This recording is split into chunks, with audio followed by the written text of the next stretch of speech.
అందరికీ నమస్కారం. శ్రీ గురుభ్యో నమః. శ్రీకృష్ణం వందే జగద్గురుం. నా పేరు సౌజన్య. పీలేర్ కమిటీ, రెడ్డికోట, కుక్రాస్పల్లి గ్రామం, తంబలపల్లి మండలం, అన్నమయ్య జిల్లా. ద్వితీయ దైవ గ్రంథంలోని రత్నవాక్యములు నాకు ఇచ్చినటువంటి వాక్యము యోహాను సువార్త 10వ అధ్యాయము 30వ వచనము.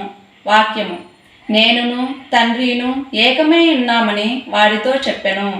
భావము: జీవుడు పుట్టుటకు ఆత్మ తండ్రిగా ఉన్నది, అలాగే ఆత్మ పుట్టుటకు పరమాత్మ కారణమై ఉన్నది. మనుషులకు తండ్రి ఆత్మ కాగా ఆత్మకు తండ్రి పరమాత్మ అని చెప్పవచ్చును.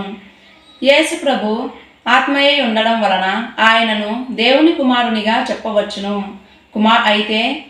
కుమారునిగా ఉన్నవాడు ఎల్లప్పుడూ తండ్రి మీద ధ్యాస కలిగి ఉంటే అప్పుడు కుమారుడు తండ్రితో ఏకమై ఉన్నాడని చెప్పవచ్చును.